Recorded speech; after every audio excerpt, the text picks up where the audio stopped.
بسم اللہ الرحمن الرحیم۔ شروع اللہ کے نام سے جو بڑا مہربان نہایت رحم والا ہے۔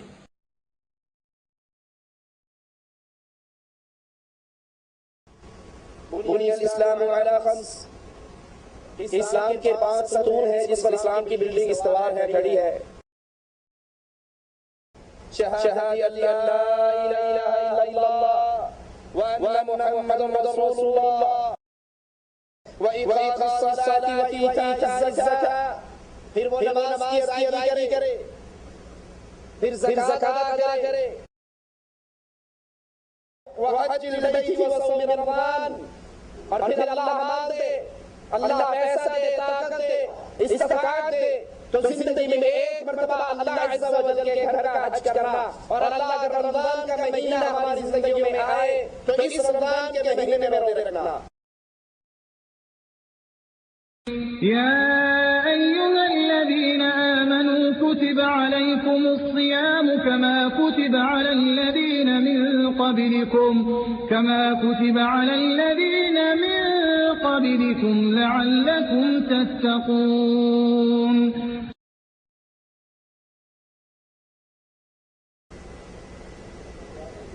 إن الحمد لله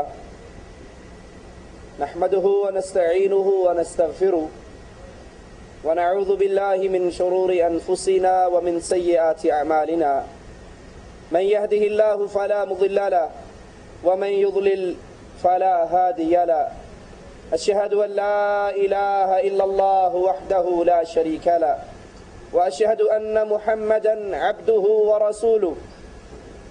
أعوذ بالله من الشيطان الرجيم، بسم الله الرحمن الرحيم، يا أيها الذين آمنوا كتب عليكم الصيام كما كتب على الذين من قبلكم لعلكم تتقون۔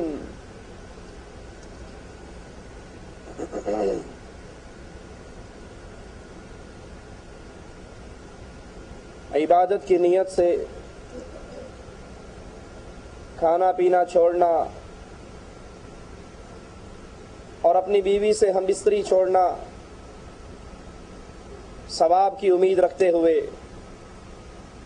طلوع فجر سے لے کر غروب آفتاب تک یہ عمل روزہ کہلاتا ہے۔ رسول اللہ صلی اللہ علیہ وسلم فرماتے ہیں، اسلام کا تعارف کرواتے ہوئے، بنی الاسلام علی خمس، اسلام کے 5 ستون ہیں جس پر اسلام کی بلڈنگ استوار ہے، کھڑی ہے۔ اور یہ یاد کر لیجئے، ان ستونوں میں سے اگر کسی نے کسی ایک کا انکار کیا تو اس نے اسلام کی بلڈنگ کو گرا دیا۔ اب وہ 5 چیزیں کیا ہیں جس پر اسلام کی یہ بلڈنگ کھڑی ہے؟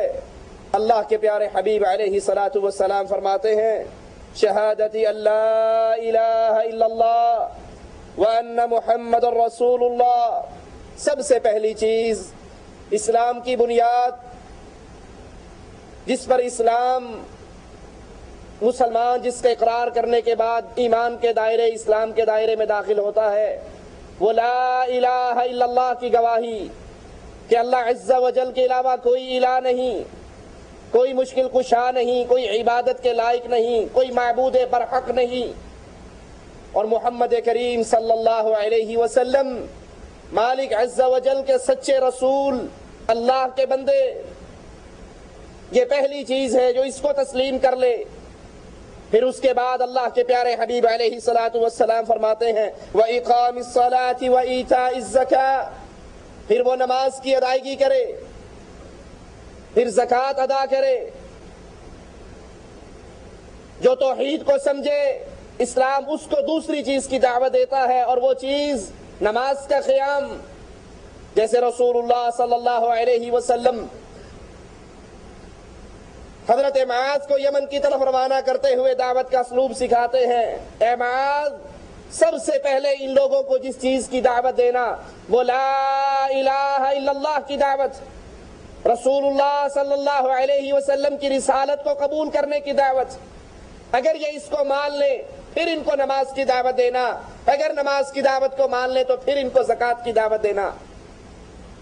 تو یہ حدیث بھی ہمارے سامنے اسلام کے ستون گنوا رہی ہے. سب سے پہلے لا الہ الا اللہ محمد الرسول اللہ کے اقرار, پھر نماز کی ادائیگی, پھر مالک عز و جل اگر مال دے تو اس میں سے زکوٰۃ ادا کرنا, وحج البیت وصوم رمضان, اور پھر اللہ مال دے, اللہ پیسہ دے, طاقت دے, استطاعت دے تو زندگی میں ایک مرتبہ اللہ عز و جل کے گھر کا حج کرنا. اور اللہ اگر رمضان کا مہینہ ہماری زندگیوں میں آئے تو اس رمضان کے مہینے میں روزے رکھنا. یہ چوتھا رکن ہے جس پر روزے فرض ہو, جو روزہ رکھنے کی استطاعت رکھتا ہو اور پھر وہ رمضان کے روزے نہ رکھے. جس کے اوپر زکوٰۃ فرض ہو اور پھر وہ زکوٰۃ ادا نہ کرے, اس نے اسلام کے ستون کو گرا دیا. اور جس نے اسلام کے ایک ستون کو گرا دیا اس کی اسلام کی بلڈنگ گر گئی. اسی لیے ابو بکر رضی اللہ عنہ وارضا جب زکوٰۃ کا انکار کرنے والوں سے جہاد کے لیے اعلان کرتے ہیں تو صحابہ کہتے ہیں اے اللہ کے پیارے حبیب محمد علیہ الصلوۃ والسلام کے پہلے خلیفہ, کیا تو ان سے جنگ کرے گا, ان سے جہاد کرے گا جو نماز پڑھتے ہیں, جو حج کرتے ہیں, جو روزے رکھتے ہیں؟ ابو بکر صدیق رضی اللہ عنہ وارضا فرمانے لگے ہاں میں ان سے جنگ کروں گا جو زکوٰۃ اور نماز میں فرق کریں گے. اللہ کی قسم اگر ایک رسی جو رسول اللہ صلی اللہ علیہ وسلم کو دیا کرتے تھے مجھے دینے سے انکار کریں گے, اس رسی کے لینے کے لیے بھی میں جہاد کروں گا. کیونکہ اسلام کے 5 ستونوں میں سے اگر کسی نے ایک کا انکار کیا تو وہ اسلام کے دائرے سے نکل جاتا ہے, اس کی یہ بلڈنگ گر جاتی ہے. 2 ہجری کے اندر مالک عز و جل کی طرف سے یہ روزہ اہل ایمان پر فرض ہوا. قرآن حکیم بیان فرماتا ہے یا ایھا الذین آمنوا کتب علیکم الصیام, اے اہل ایمان تم پہ روزے فرض کیے گئے ہیں. کما کتب علی الذین من قبلکم, جیسے تم سے پہلے لوگوں پہ فرض کیے گئے. یہ روزے رکھوانے کا مقصد کیا ہے؟ تمہیں صبح سے شام تک بھوکا اور پیاسا رکھنے کا مقصد کیا ہے؟ لعلکم تتقون, تاکہ تم متقی بن جاؤ, تمہارے دل میں اللہ کا ڈر, اللہ کا تقوی, اللہ کا خوف پیدا ہو جائے, اللہ کی عبادت کا مفہوم تمہارے دلوں میں اتر جائے.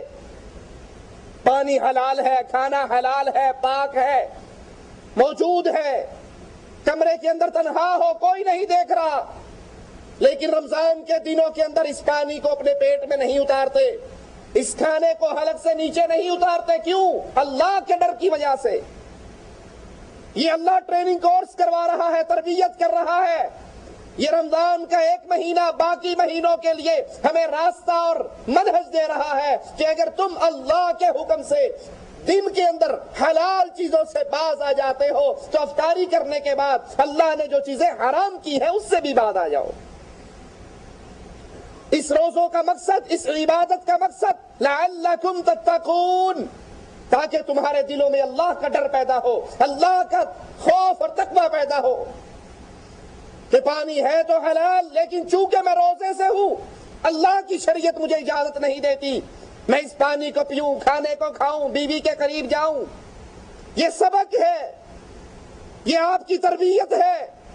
جب آپ نے افطار کر لیا اب بھی خیال کرو میں سگریٹ پی رہا ہوں, سارا دن سگریٹ نہیں پی, اس لیے کہ اللہ نے حرام, اللہ کی طرف سے پابندی, پانی پر پابندی, کھانوں پر پابندی, پھلوں پر پابندی. اب افطاری کرنے کے بعد میں اب بھی اسی اللہ کا پابند ہوں, میں آزاد نہیں ہوا. مسلمان کی ساری زندگی اللہ کی شریعت کی غلامی میں گزرتی ہے. تو افطاری کے بعد دیکھوں میں حلال کھا رہا ہوں یا حرام. اور یہ روزہ پوری امت مسلمہ کا اتفاق ہے کہ مسلمانوں پر یہ فرض ہے, اس کی فرضیت کا انکار کرنے والا کافر ہے. آپ نے اکثر دیکھے ہوں گے مسلمان رمضان کا روزہ آتا ہے, نمازیں پڑھ رہا ہے, روزے نہیں رکھتا, اندر کمرے میں بیٹھ کے چھپ کے کھا لیتا ہے, جس طرح نماز کا تارک کافر ہے، اسی طرح روزے کا انکاری بھی کافر ہے۔ اور یہاں پر بڑی عجیب بات جو اکثر ہمارے دیکھنے میں آتی ہے، رمضان کے روزوں میں، رمضان کے مہینے میں مسلمان روزے سے رہتا ہے، سحری کھا کر سوتا ہے، عصر پہ اٹھتا ہے، عصر کے بھی 5 بجے 6 بجے اٹھتا ہے، ظہر کی نماز نہیں پڑھتا، عصر کی نماز بھی نہیں پڑھتا۔ اسے پوچھو بھائی یہ کیا؟ کہا جی آپ کو نہیں پتا میں نے روزہ رکھا ہوا ہے۔ اب وہ روزے رکھ رہا ہے لیکن نمازوں سے فارغ ہے، نمازیں نہیں پڑھتا۔ تو ایسا روزے دار بھوکا اور پیاسا رہ رہا ہے، اس کے روزوں کی اللہ کے دربار میں کوئی قیمت نہیں۔ جو 2 بجے سحری کھا کے سو جائے، نہ فجر پڑھے، نہ زور پڑھے، نہ عصر پڑھے، اور کوئی پوچھے کیوں نہیں پڑھتا ہے، جی بس روزہ رکھا تھا نا تو بھوک لگتی ہے، پیاس لگتی ہے، جاگتے ہوئے سارا دن سو کر گزارتا ہوں، ساری رات جاگ کر گزارتا ہوں۔ جو نماز کا تارک ہے اس کے روزے اس کے لیے کوئی فائدہ مند نہیں، اور جو روزوں کا تارک ہے، جو روزوں کا انکاری ہے، اس کی نماز اور اس کا لا الہ الا اللہ اس کے لیے کوئی فائدہ مند نہیں۔ رمضان کے یہ روزے ہر مسلمان بالغ، عاقل، مقیم، مرد، عورت، ان پہ فرض ہے۔ ہاں اگر وہ سفر کی حالت میں ہے، چاہے افطار کر لے چاہے رکھ لے، اور رمضان کے بعد جتنے دن سفر میں رہا اس نے روزے نہیں رکھے، اس کی قضا ادا کرے۔ اور یہ روزے رکھنے کے لیے حالت ایمان، ثواب کی نیت یہ بڑی ضروری ہے۔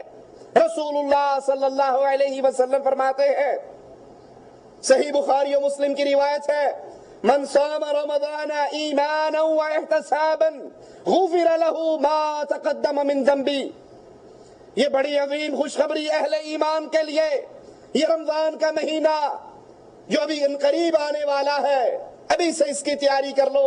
یہ رجب کا مہینہ ہے، اگلا شعبان ہے، پھر رمضان ہے، ابھی سے ذہن سازی کرو۔ جیسے تاجر کاروبار کے لیے حج کا سیزن ہو، کاروباری سیزن ہو، تاجر پہلے سے پلاننگ کرتے ہیں، اس سیزن میں نے کیا کمانا ہے۔ یہ رمضان کا مہینہ نیکیوں کا سیزن ہے، نیکیوں کی بہار ہے، توبہ کا سیزن ہے، معافی کا سیزن ہے، جنت میں آسانی سے داخل ہونے کا سیزن ہے۔ کیسے؟ رسول اللہ صلی اللہ علیہ وسلم فرماتے ہیں، من صام رمضان ایمانا واحتسابا غفر له ما تقدم من ذنبی۔ جو انسان رمضان میں روزے رکھ لے، 2 شرطیں بنیادی، ایمان، حالت ایمان میں، واحتسابا، نیکی کی امید رکھتے ہوئے، من صام رمضان ایمانا واحتسابا، جو حالت ایمان میں ثواب کی امید، اجر کی امید، نیکی کی امید سے روزہ رکھ لیتا ہے، غفر له ما تقدم من ذنبی، اللہ اس کی زندگی کے پچھلے ہر گناہ کو معاف کر دیتا ہے۔ یہ اللہ کی طرف سے اعلان، یہ اللہ کی رحمت کا معاملہ۔ رسول اللہ صلی اللہ علیہ وسلم فرماتے ہیں، من قام رمضان ایمانا واحتسابا غفر له ما تقدم من ذنبی، جو حالت ایمان میں ثواب کی امید سے روزے رکھ لیتا ہے، قیام کر لیتا ہے، تراویح پڑھتا ہے، اللہ کے لیے جاگتا ہے، تو پھر نتیجہ وہی نکلتا ہے، غفر له ما تقدم من ذنبی، اللہ اس کی زندگی کے گناہوں کو معاف کر دیتا ہے۔ اس حدیث سے ثابت کیا ہوا کہ روزہ رکھتے ہوئے ہماری نیت کیا ہو کہ یار رکھ ہی لینے ہیں، نہ رکھیں گے تو لوگ کی کہیں گے، لوگ کیا کہیں گے اگر نہ روزہ رکھا، لوگ تانے دیں گے، باتیں بنائیں گے۔ دکھلاوا اور ریاکاری ہے تو یہ روزے بیکار ہیں۔ اگر دکھلاوا اور ریاکاری کا روزہ رکھا، ثواب کی امید دل میں نہیں، اللہ کو راضی کرنا مقصد نہیں، لوگوں کے درمیان تشہیر ہے، لوگوں کو دکھلانا مقصود ہے، تو یہ ساری عبادت بیکار ہو جاتی ہے۔ اور اگر روزہ رکھنے کے بعد یاد کر لیجئے، روزہ صرف کھانے پینے سے رکنے کا نام نہیں۔ روزہ رکھا ہوا گالی پہ گالی دے رہا ہے، روزہ رکھا ہوا فلمیں دیکھ رہا ہے، روزہ رکھا ہوا گانے سن رہا ہے، روزہ رکھا ہوا غیبتیں کر رہا ہے، روزہ رکھا ہوا چغلیاں کر رہا ہے، روزہ رکھا ہوا جھوٹ بول رہا ہے، تو یہ روزہ اس کا بیکار ہے۔ کیونکہ روزہ صرف کھانے پینے اور شہوت پوری کرنے سے رکنے کا نام نہیں، بلکہ روزہ کس چیز کا نام ہے؟ آئیے رسول اللہ صلی اللہ علیہ وسلم کا یہ فرمان سنیں جو صحیح بخاری میں موجود ہے، من لم یدع قول الزور، جو جھوٹ بولنے سے باز نہ آئے، والعمل به، اس پر عمل کرنے سے باز نہ آئے، جھوٹ بولنے سے نہیں رکتا، جھوٹی باتوں پہ عمل کرنے سے نہیں رکتا، فلیس للہ حاجۃ، اللہ کو کوئی ضرورت نہیں، اللہ کو کوئی حاجت نہیں کہ یہ بھوکا اور پیاسا رہتا ہے، اللہ کو اس کے بھوک پیاس کی کوئی ضرورت نہیں، یہ اپنا کھانا چھوڑ دے، اپنا پینا چھوڑ دے، لیکن یہ کھانا اور پینا چھوڑنا اللہ کے ہاں میزان میں اس کے لیے وزن نہیں رکھتے، کیونکہ روزہ سارے اعضاء کا روزہ ہوتا ہے، آنکھ کا روزہ ہے، ہاتھ کا روزہ ہے، زبان کا روزہ ہے، ہر عمل کو روک لیجئے، روزہ تو ڈھال ہے، ہر عمل کو روکیے، ہر غیر شرعی عمل، ہر وہ عمل جس سے آپ کے روزے کے نمبر کم ہو، آپ کی عبادت کے نمبر کم ہو، اس سے رک جائیے۔ میں کھانا پینا چھوڑ دوں اور سارا دن ٹیلی ویژن کے سامنے، ڈش انٹینے کے سامنے، کیبل کے سامنے، سیڈیوں کے سامنے گزاروں، میں روزے دار ہوں؟ جھوٹ بولتا ہوں۔ میں نے روزہ رکھا لیکن جھوٹ ویسے ہی، غیبت اور چغلیے، لوگوں کی اس کی اس کو لگائی، اس کی اس کو لگائی، اس کو اس سے لڑوایا، اس کو اس سے لڑوایا، تو یہ روزہ نہیں۔ اللہ کو کوئی حاجت نہیں، جو روزہ رکھنے کے بعد جھوٹ بولنا اور جھوٹ پہ عمل کرنا اس سے باز نہیں آتا، اس کی یہ عبادت بیکار ہے۔ رسول اللہ صلی اللہ علیہ وسلم فرماتے ہیں، الصیام جنہ فإذا كان يوم صوم أحدكم فلا يرفث ولا يصخب فإن سابه أحد أو قاتله فليقل إني صائم۔ روزہ ایک ڈھال ہے، جہنم سے ڈھال ہے۔ جب بھی تم میں سے کوئی روزے دار ہو، وہ گالیاں نہ دے، وہ گندی باتیں نہ کرے، وہ زبان سوچ سمجھ کے استعمال کرے، کسی سے لڑائی نہ کرے، اور اگر کوئی اس کو گالی دے، کوئی اس سے لڑائی کرے، تو اس کو جواب میں کیا کہے؟ انی صائم، میں روزے سے ہوں۔ بھائی تیری مرضی ہے، تو نے مارنا ہے مار لے، تو نے گالیاں دینی ہے دے لے، میں تو حالت روزہ میں ہوں، میں تیری باتوں کا جواب نہیں دے سکتا۔ اور جب مسلمان کسی کی زیادتی پہ خاموش ہو جاتا ہے، رسول اللہ صلی اللہ علیہ وسلم فرماتے ہیں، دو آدمی کسی مسئلے میں جھگڑے، یہ کہے میرا حق ہے، یہ کہے میرا حق ہے، کسی چیز پہ دعویٰ ہے، وہ کہتا ہے میرا ہے، وہ کہتا ہے میرا، اسی پہ جھگڑا ہو رہا ہے۔ پیارے حبیب علیہ الصلوۃ والسلام فرماتے ہیں، حق والا، سچ والا جس کا وہ حصہ بنتا ہے، اگر جھگڑا ختم کرنے کی نیت سے اپنے حق سے دستبردار ہو جاتا ہے کہ یار تو لڑ نہ، لے لے جان چھوڑ، لڑائی نہ کر، گالیاں نہ دے، پیارے حبیب فرماتے ہیں میں اس کے لیے جنت میں ایک چبوترے کی گارنٹی دیتا۔ تو روزے کی حالت میں اگر کوئی لڑتا ہے، کوئی گالی دیتا ہے، کوئی مارتا ہے، کوئی آپ پر بدتمیزی کا مظاہرہ کرتا ہے، تو اس کو ایک جواب دیجئے، انی صائم، میں تو روزے دار ہوں، میں تیری بات کا جواب نہیں دے سکتا۔ روزے دار کو چاہیے ہر طرح کی بری باتوں سے، فضول کلام سے، فضول باتوں سے اپنے آپ کو، اپنے دامن کو بچا کر رکھے۔ اور سوچ لیجئے، جب کسی کی لڑائی کا جواب نہیں دینا، جھوٹ نہیں بولنا، غیبتیں نہیں کرنی، چغلی نہیں کرنی، تو کیا روزے دار کے لیے جائز ہے کہ وہ سارا دن ٹیلی ویژن کے سامنے بیٹھ کر فضول کاموں میں اپنا وقت گزار دے؟ یہ روزہ اور یہ حالت روزہ تو بڑا عظیم عمل ہے، اس عمل میں دعا کیجئے۔ رسول اللہ صلی اللہ علیہ وسلم فرماتے ہیں، روزے دار کی دعا کو اللہ رد نہیں کیا کرتا۔ مالک عز و جل فرماتا ہے، حدیث قدسی ہے، آدم کے ہر بیٹے کا عمل، اس کا ہر عمل، آدم کے بیٹے کا ہر عمل اس کے لیے ہے، وہ نیکی کرتا ہے، اس کی نیکی میں اضافہ کیا جاتا ہے، ایک نیکی کرے گا، مالک عز و جل فرماتا ہے ایک نیکی کو 10 گنا بڑھا کر اجر دیتا ہوں، اور 10 گنا سے لے کے 700 گنا تک بھی اجر بڑھ جاتا ہے۔ آدم کا بیٹا ایک نیکی کرے، 10 گنا اس کو ثواب ملتا ہے، 700 گنا تک بھی ثواب دیتا ہوں۔ لیکن سنو، الصوم لی وانا اجزی بہ، لیکن روزے کی یہ مثال نہیں ہے لوگوں، باقی نیکیوں کا یہ معاملہ ہے، ایک نیکی کرو گے 700 اجر پاؤ گے، لیکن مالک کہتا ہے روزہ خاص میرے لیے ہے، اس کی جزا اور ثواب بھی قیامت کے دن میں ہی عطا کروں گا۔ الصوم لی، مالک کہتا ہے روزہ میرے لیے، اس کی جزا بھی میں نے دینی ہے۔ روزہ گناہوں کے خاتمے کا سبب بن جاتا ہے۔ رسول اللہ صلی اللہ علیہ وسلم فرماتے ہیں 5 نمازیں، جمعے کے بعد دوسرا جمعہ، رمضان کے بعد دوسرا رمضان، 5 نمازیں، جمعے کے بعد دوسرا جمعہ، رمضان کے بعد دوسرا رمضان، درمیان کے گناہوں کے لیے کفارہ بن جاتا ہے، بشرط کہ یہ آدمی اس دوران گناہ کبیرہ کا ارتکاب نہ کرے۔ صحیح مسلم میں یہ روایت ہے۔ یہ رمضان کے آپ نے روزے رکھے، اگلے رمضان تک صغیرہ جتنے آپ سے گناہ ہوئے آپ نے کبیرہ کا ارتکاب نہیں کیا، اگلا رمضان آ گیا اس کے روزے رکھے، اللہ اپنی رحمت سے اس پورے سال کے گناہوں کو معاف کر دیتا ہے۔ یہ مالک کی عطا ہے۔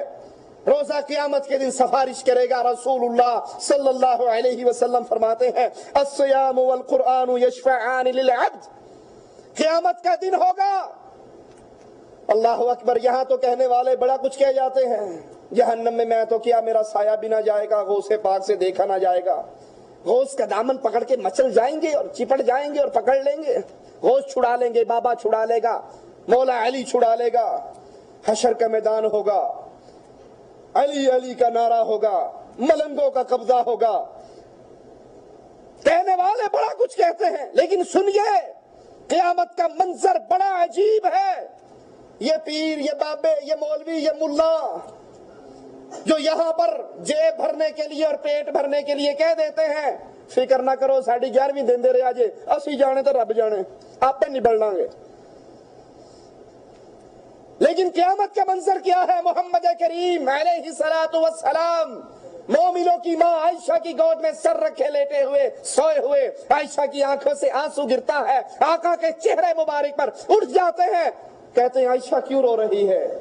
جواب میں کہتی ہے یا رسول اللہ صلی اللہ علیہ وسلم قیامت یاد آ گئی تھی، حشر کا میدان یاد آیا تھا، اللہ کے پیارے حبیب کائنات میں آپ کو عائشہ سے بڑھ کر کسی سے پیار نہیں ہے، کیا اس عائشہ کو حشر کے میدان میں یاد رکھو گے؟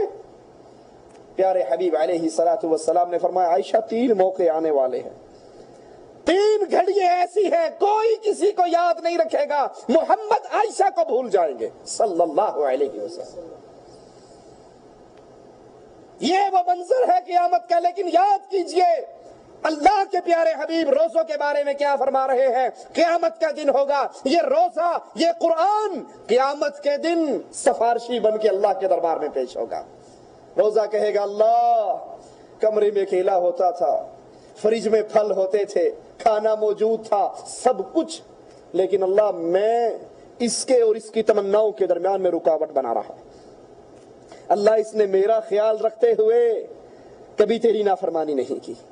قرآن کہے گا اللہ لوگ راتوں کو سوتے تھے، کاروبار کرتے تھے، میں اس کو ساری رات جگایا کرتا تھا، یا رات کا کچھ حصہ جگایا کرتا تھا، یہ میری تلاوت کرتا تھا۔ اللہ آج یہ تیرا بندہ تیرے سامنے ہے، دنیا میں اس نے ہمارا خیال رکھا، آج ہم اس کی سفارش کرتے ہیں، اللہ اس کو معاف کر دے۔ پیارے حبیب نے فرمایا اللہ عز و جل روزے اور قرآن کی شفاعت قبول کر کے اس بندے کو جنت عطا کر دے گا۔ یہ رمضان کا مہینہ لڈو کھیلنے کے لیے نہیں، روزہ رکھ کر سونے کے لیے نہیں، اس کے دن اور راتیں ضائع کرنے کے لیے نہیں، گندے چینل کے سامنے بیٹھ کے وقت گزاری کے لیے نہیں۔ یہ 30 دن کا سیزن آج پتہ لگتا ہے پہلا روزہ ہے اور کچھ دنوں بعد پتہ لگتا ہے رمضان جدا ہو گیا۔ اس کو کمائیے، اس میں اپنے سفارشی ڈھونڈیے، اور قرآن بھی سفارشی ہوگا قیامت کے دن، اور یہ روزے کی عبادت آپ کے لیے شفاعت کا سبب بنے گی۔ مسند احمد میں یہ روایت ہے، روزے دار افطار کے وقت پیارے حبیب علیہ السلام نے فرمایا، صحیح بخاری میں یہ حدیث ہے، روزے دار کے لیے 2 خوشی ہے، 2 خوشیاں ہیں، ایک جب افطاری کرتا ہے تب اس کو خوشی ملتی ہے، اور ایک جب قیامت کے دن اللہ سے ملاقات کرے گا اس وقت یہ عمل اس کے لیے خوشی کا سبب بن جائے گا۔